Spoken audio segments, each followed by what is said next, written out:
Bienvenidos a nuestra lectura orante con las Sagradas Escrituras. Como todos los días vamos a tomar el Evangelio que nos propone la Iglesia. En este día lo vamos a proclamar, lo meditaremos, haremos oración con él y lo llevaremos a la vida. Hoy la Iglesia nos invita a que se comience a escuchar el Evangelio según San Mateo entre semana. Y vamos a empezar con el capítulo 5, versículos del 1 al 12. Primer momento, lectura del texto. Del Evangelio según San Mateo. En aquel tiempo, viendo Jesús la muchedumbre, subió al monte, se sentó y sus discípulos se le acercaron y tomando la palabra les enseñaba diciendo: Bienaventurados los pobres de espíritu, porque de ellos es el reino de los cielos. Bienaventurados los mansos, porque ellos poseerán en herencia la tierra. Bienaventurados los que lloran, porque ellos serán consolados. Bienaventurados los que tienen hambre y sed de la justicia, porque ellos serán saciados. Bienaventurados los misericordiosos, porque ellos alcanzarán misericordia. Bienaventurados los limpios de corazón, porque ellos verán a Dios. Bienaventurados los que trabajan por la paz, porque ellos serán llamados hijos de Dios. Bienaventurados los perseguidos por causa de la justicia, porque de ellos es el reino de los cielos. Bienaventurados serán cuando los injurien y los persigan y digan con mentira toda clase de mal contra ustedes por mi causa. Alégrense y regocíjense, porque su recompensa será grande en los cielos, pues de la misma manera persiguieron a los profetas anteriores a ustedes. Palabra del Señor. Gloria a ti, Señor Jesús. Pidámosle hoy al Espíritu Santo que nos dé el entendimiento, la inteligencia de esta palabra, que podamos acercarnos al texto, proclamarlo de nuevo, mirar con esta inteligencia espiritual que nos da el Espíritu con mayúscula, para poder profundizar una verdad y una de las más plenas del mensaje de Jesús, este contenido del Sermón de la Montaña y las bienaventuranzas. Por eso, segunda proclamación, tercera, qué detalles se nos dice hoy, dónde está Jesús, cuál es el contenido de todo lo que dice, cuáles son las 9 bienaventuranzas y a cada una de ellas qué le espera a quien actúa de la forma como dice Jesús.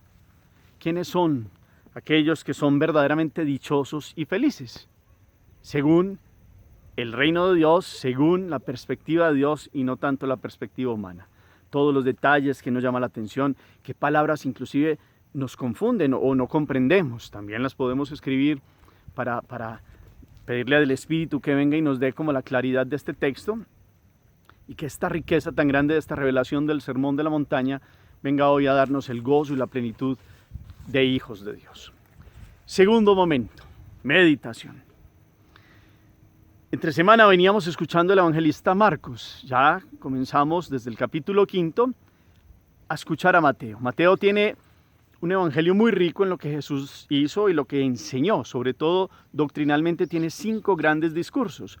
Hoy vamos a empezar este primer discurso, Sermón de la Montaña, el capítulo 5, que es contenido fundamental de la enseñanza de Jesús. Si en el Antiguo Testamento Moisés subió al monte Sinaí, allá se dio la gran revelación de Dios, todo el contenido de la alianza, el decálogo, y baja del monte con todo un contenido de una guía para que los hijos de Dios guarden los preceptos de Dios en el corazón, pues ahora en el monte, cercano al mar de Galilea, cercano seguramente a Cafarnaún, está allí Jesús, más que Moisés, un nuevo Moisés, mirando no para quitar la ley, antes por el contrario, como lo escucharemos en estos días, para llevarla a su plenitud. Pero una plenitud que no es por miedo ni por cumplimiento obligatorio, sino que está propuesta en positivo, no es decir, no hagan tal cosa, sino más bien, sean felices si hacen esto.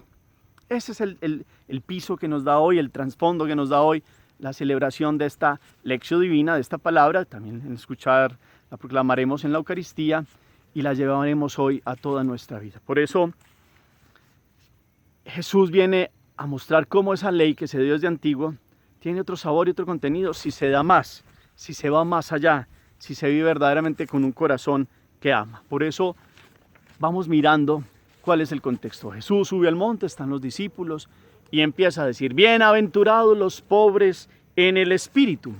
¿quién es el pobre en el espíritu? Es bueno que comprendamos esta enseñanza de Jesús porque no está hablando de una pobreza sociológica, de escasez de recursos, sino de una actitud del corazón. Y esta primera bienaventuranza está a la base de todas las otras.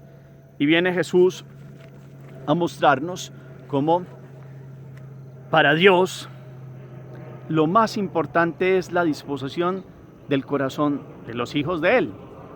En el mundo hay riqueza y hay pobreza material, sociológicamente hablando.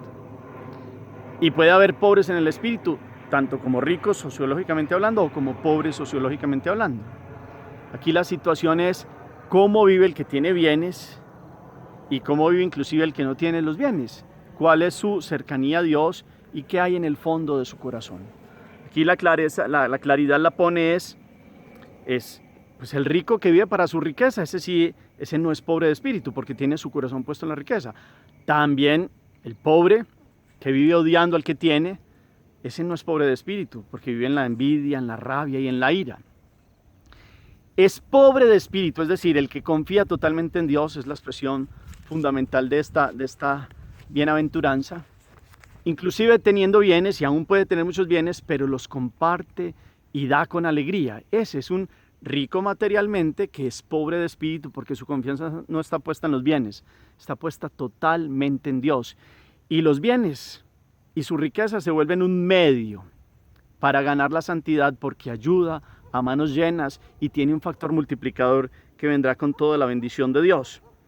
También es pobre de espíritu el que es pobre materialmente, quien vive y se levanta y trabaja y vive inclusive feliz y con tranquilidad dentro de las dificultades de la vida y que se esfuerza, pero no tiene envidia ni odio a los que llaman ricos, o los que son ricos de bienes y que su vida no se vuelve en esa amargura, sino que se levanta y sabe que su fuerza es Dios, su riqueza es Dios, está vacío totalmente en su ser y también pues no tiene por qué preocuparse, no está en las amarguras de un montón de preocupaciones, sino que su vida es el día a día, con trabajo, con esfuerzo, con alegría, está libre de ambición y libre de cualquier tipo de envidia. Entonces hay pobres de espíritu, tanto ricos materiales como pobres que no tienen recursos. La situación es dónde está puesta la confianza, y el pobre de espíritu es el que se vacía de sí mismo y confía totalmente en Dios, tenga o no tenga bienes. ¿Cuál es la actitud ahí que nos enseña Dios? Y la riqueza no es solo la riqueza material, porque hay una riqueza que es material, que es en el oro, en bienes, en posesiones físicas. Pero hay una riqueza también que es moral y tiene que ver con los afectos.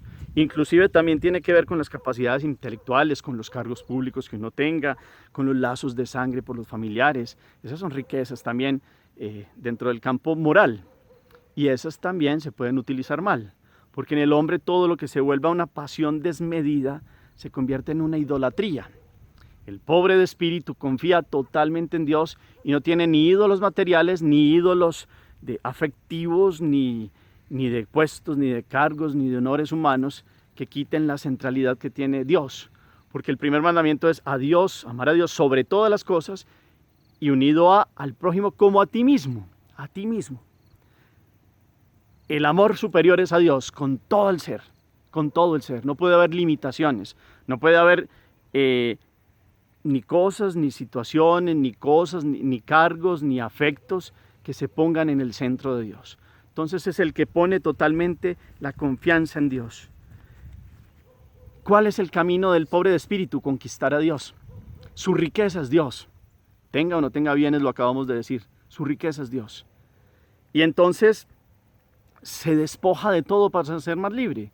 Si tiene bienes, comparte y reparte y le siguen llegando bienes, pero da y da con generosidad. Si no tiene bienes, se levanta, trabaja, mira con bondad a los otros, está libre de envidias y de odios y de desearle mal al que tiene. Y vive en Dios y su día es conquistar su mayor tesoro que es Dios. Y entonces por eso se despojan de todo, porque el centro de su vida es tener a Dios en el corazón. Por eso conquistar a Dios significa tener el reino de los cielos. Eso significa conquistar a Dios. Parte de este gran sermón de la montaña es la síntesis que Jesús hace después de haber comenzado su vida pública, de muchos que se le acercan y le dicen, bueno, has hablado que eres el Hijo de Dios, pero que es el reino, que son los cielos, y tú qué dices de Dios. Y Jesús con este sermón de la montaña empieza a traerlos y a pasarlos de la ley del Sinaí, que es así como una ley muy fría, que hay que guardarla en el corazón, pero la pone en positivo para que veamos y nos acerquemos a Dios. La bienaventuranza es todo lo opuesto a lo que el mundo quiere y anhela y como dichoso y como felicidad. Pues Dios va mostrando dónde está la verdadera felicidad y quién es el único que puede dar toda la felicidad completa. Después pasa, bienaventurados los mansos, porque de ellos heredarán la tierra. Normalmente, la mansedumbre es muy contraria a lo que se vive en el mundo. Los poderosos, los soberbios, los que avasallan, los que quieren mandar en la vida de los otros. El manso es como visto por allá como menos importante, sin tanta influencia. Y resulta que los que quieren mandar y pasar por encima de los otros no triunfan en los corazones de sus familiares, ni de sus conciudadanos, ni en las naciones. Los siguen por miedo, los siguen por un montón de circunstancias que no son quererlos porque representan alguna bondad.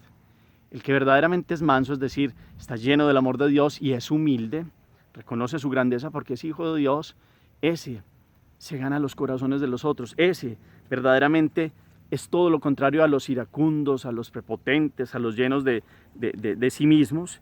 Y por eso la mansedumbre es como ese amor y la mansedumbre es esta humildad que verdaderamente transforma corazones. De hecho, los mansos van a mostrar la presencia de Dios en el mundo que le pertenece a Él. Como se ha dicho que Satanás es el príncipe del mundo y mueve el mundo a través de los odios, de las prepotencias, del avasallamiento, del poder. En cambio los mansos van ganando poder para Dios y Dios, que es el dueño del mundo, ellos heredan esta tierra. Es decir, son los dueños de Dios porque lo muestran a Él como el que gobierna el universo. Todo lo contrario al poder de Satanás, que es llevado por otros medios. De otra forma lo emplea. Qué bueno hoy mirar cómo el ser prepotentes, el ser orgullosos, soberbios, no gana corazones. Pareciera, el mundo lo propone y Satanás instiga para que los prepotentes, los llenos de sí mismos, triunfan en el mundo. Pero verdaderamente eso sí era un triunfo, es la pregunta. No, los mansos son los que triunfan, los humildes, los sencillos, los que tienen a Dios y hacen que este mundo que le pertenece a Dios verdaderamente sea de Él. Esos son los que verdaderamente tienen el reino y conocen a Dios. Por eso todo el actuar de los mansos pues muestra cómo a Él se le debe dar alabanzas y la grandeza solo a Dios, no a los que llamamos grandes en el mundo, porque actúan a través de los medios para llegar a ser grandes. No, la grandeza en Dios se consigue con la humildad, con el trabajo diario, con la mansedumbre de corazón. Eso sí transforma el ser. Los prepotentes llegan otros que los tumban y así son los reinos humanos. Unos se sublevan y siguen por miedo a otros, pero después vienen otros más poderosos y esa es la historia del mundo. En cambio los mansos, con el corazón de bondad y en la humildad, verdaderamente transforman ciudades, familias y generaciones. Bienaventurados los que lloran porque ellos serán consolados. El dolor existe en la tierra, esa es una realidad, no la inventó Dios. El hombre puso el dolor en la tierra por separarse de Dios. Esa es la realidad. Aquí lo importante es mirar cómo, si se da ese sufrimiento, cómo lo enfrento yo, cuál es la actitud del corazón, del que tiene a Dios en el corazón y del que no tiene a Dios en el corazón. El que no tiene a Dios o el que rechaza a Dios, pues que sufren los otros, yo libre de cualquier sufrimiento. Pero cuando llega ese sufrimiento, el que quiere vivir en Dios, pues sabe que existen las lágrimas y hay momentos duros, pero esas lágrimas están puestas en Dios. Tristemente, ¿cuántas lágrimas acarrea el hombre al mismo hombre? Crea armas, destruye planes malvados, generan sufrimiento, dolor, lágrimas en otros, aparte de las dificultades de terremotos y otras cosas que vienen por situaciones pues del cosmos. Pero el corazón del hombre ha creado maldad y hace derramar lágrimas. ¿Y esas lágrimas son malas? No. Las lágrimas utilizadas para aquel que busca a Dios limpian el corazón, lo hacen más reflexivo, hacen que el hombre madure, hacen que el hombre tenga como una reflexión y una inteligencia de la vida y mire la vida con otros criterios. Además, el que ha llorado, solo los que han llorado y los que han sufrido pueden comprender el dolor de otros que lloran, con situaciones familiares, con situaciones económicas, con tristezas del corazón. Y el que ha llorado, el que ha derramado lágrimas en este aspecto, pues comprende a los otros. Entonces, aquí es, ¿qué tipo de llanto es este que dice que serán consolados? No es el llanto ese de lágrimas de ira y de ganas de venganza, ni ese. Es el llanto del que permanece en la fe. Es el llanto del que ora y en la oración encuentra fuerza. Es el llanto del que no se rebela. No es un llanto de rebeldía, es un llanto de ponerse en la voluntad de Dios, y ese recibe la presencia de Dios, y ese llora en el corazón de Dios, como aquel hijo que llora en el pecho de la madre, en el pecho del padre, y el padre lo abraza, y esas lágrimas se transforman en bendición, y esas lágrimas se transforman en toda un consuelo y una fuerza de Dios. Estas las lágrimas de las que habla esta bienaventuranza. Bienaventurados los que tienen hambre y sed de justicia, porque ellos serán saciados. Nosotros necesitamos del alimento físico para saciar el hambre y la sed con el líquido, con el agua. Pero hay un hambre y una sed que son la del Espíritu, que no se puede apagar con nada, solo con Dios. Y tener a Dios es buscar la sabiduría y la justicia. Hace poco celebramos el Espíritu y el don de la sabiduría. Y el alma se alimenta con la gracia santificante, que es el amor de Dios, pero también es la sabiduría del Espíritu. Y es la justicia de ajustarse a los criterios de Dios, de vivir en Dios. Los que tienen esa hambre y se buscan todos los días ese encuentro con Dios, tendrán la plenitud, porque Dios se dará todo. Y llegará el tiempo donde ya nada de este mundo contenga como todo ese anhelo, y llegará la visión de Dios. Inclusive se tiene desde aquí, desde la vida. Ese es el hambre y sed de la que habla esta bienaventuranza, de búsqueda de Dios, de su sabiduría, de su justicia, de la plenitud que solo puede darnos Él. Por eso hay curiosidades que la inteligencia pueden extinguirse, pero no la necesidad que tiene el espíritu de saciarse de Dios, el espíritu con minúscula. Necesitamos de buscarlo a Él, de tener su sabiduría y su justicia, ajustarnos a su gracia y a su presencia. Bienaventurados los misericordiosos, porque ellos recibirán misericordia. Los que se tienen misericordia se compadecen de las miserias de los otros, porque saben que ellos también tienen miserias. Pues esos van a recibir, ya reciben y recibirán toda la misericordia del amor de Dios, de un Dios que es bondad, que es generosidad, que es todo lo contrario a esta avaricia y a esta soberbia que hay en el mundo. El misericordioso también es el humilde y el sencillo, y el que tiene compasión siente con. Pues Dios siente con los que son así y los llena de su presencia, y recibirán toda esta misericordia, de los cuales ellos pues se han hecho dignos también de recibirla. Bienaventurados los puros de corazón, porque ellos verán a Dios. Grandeza. Dios es pureza. El reino de los cielos es pureza. En el paraíso se tiene la plenitud de la pureza. Nadie puede entrar en la presencia de Dios ni en el paraíso si es impuro. Entonces el puro de corazón, que es un contenido más profundo que solo contra lo que va contra los pecados de la carne, pero es aquel que quiere vivir en Dios y verlo en las actividades diarias y en el amor de Dios, amor de ágape, no el amor humano, que es muy manipulado la expresión y es llevado a satisfacer los sentidos como quiera, cuando quiera, en este hedonismo y en estas prácticas de darle a la vida lo que le pide. El puro busca a Dios con todo el corazón y comprende qué es el amor, quién es el amor, y ve a Dios en todas las obras de la vida. Es decir, ya está en el cielo, ya vive el cielo desde aquí, y lo gozará con una fuerza y una presencia muy grande de Dios. Solo se sacia en ese amor divino y le da una plenitud y una gracia. Se nos ha enseñado también a través del Padre Rubén que el puro de corazón es el que ni siquiera piensa mal del otro, porque su fuerza está puesta en buscar a Dios.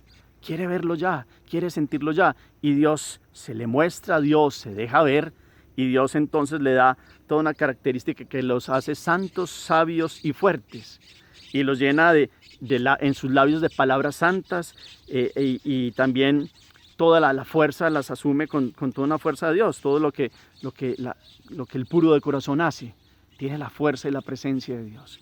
Esa es la realidad. Entonces, ¿qué cosa es la vida de quien ve a Dios? La mejor bienaventuranza.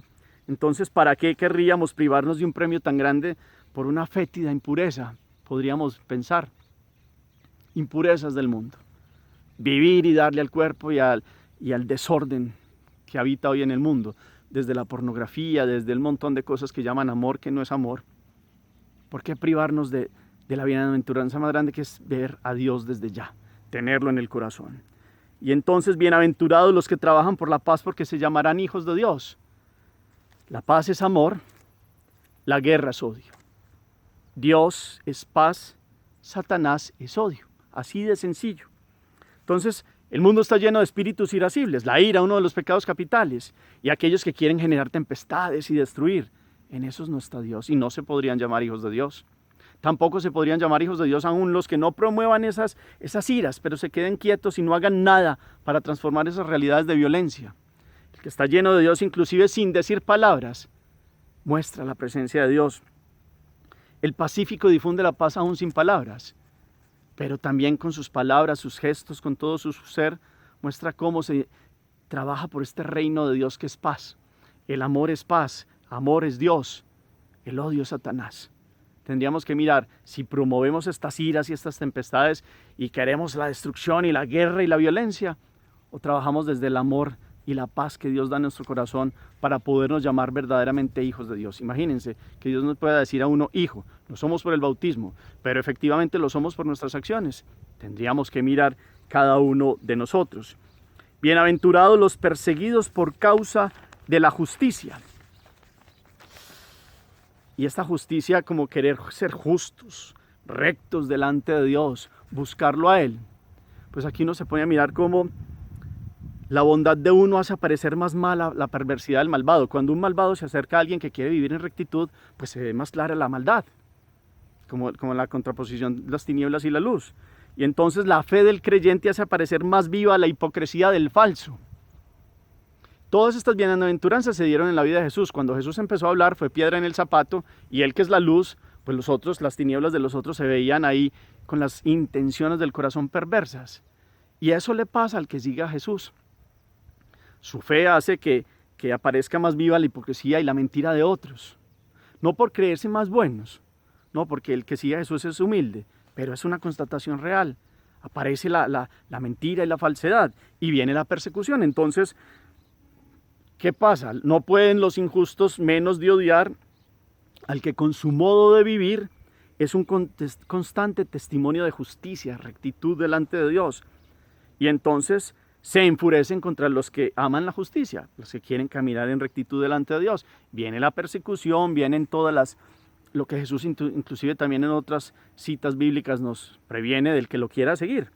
Entonces, hay una constatación. Tristemente, el hombre progresa más en el arte satánico de perseguir, de generar maldad, que en el santo arte de amar. Esa es la gran pregunta.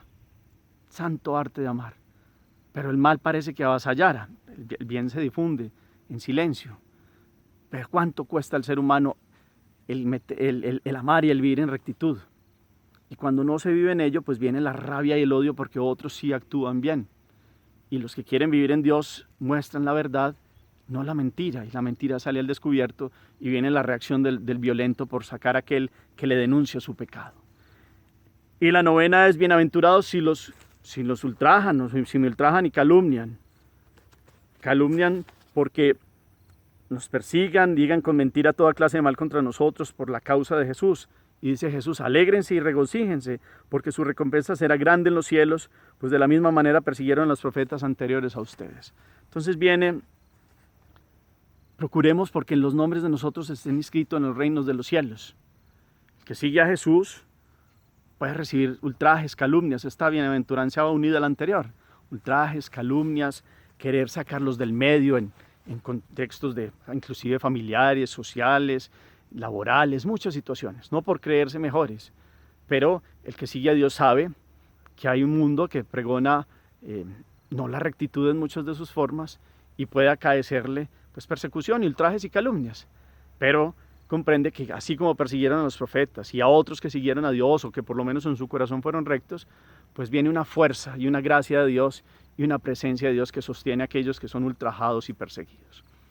Estas bienaventuranzas hoy nos den pues toda la presencia de Dios, toda la gracia de Él, toda la capacidad de ver la vida en los mandamientos y en la ley, no porque toca cumplir esto, sino porque qué bueno si hago esto, dichoso y feliz si usted ama, dichoso y feliz si usted es pobre de espíritu, es decir, confía solamente en Dios. Y si tiene dinero, bendito sea mi Dios, y es un factor de multiplicador para bienestar de muchos, para que otros puedan estudiar, para que otros tengan lo necesario. Y eso le va a dar una paz del corazón. Si vienen las lágrimas, pues esas lágrimas se ponen en fe, en confianza, en oración de Dios, y viene el consuelo. Esta mansedumbre que es humildad no es, perdónenme la expresión, no es pendejada ni bobada, porque muchos dirán que estas bienaventuranzas es como para apocados, porque toman el término pobres en el espíritu, como el pobre en el espíritu, como el apocado, el que no hace nada, como ay.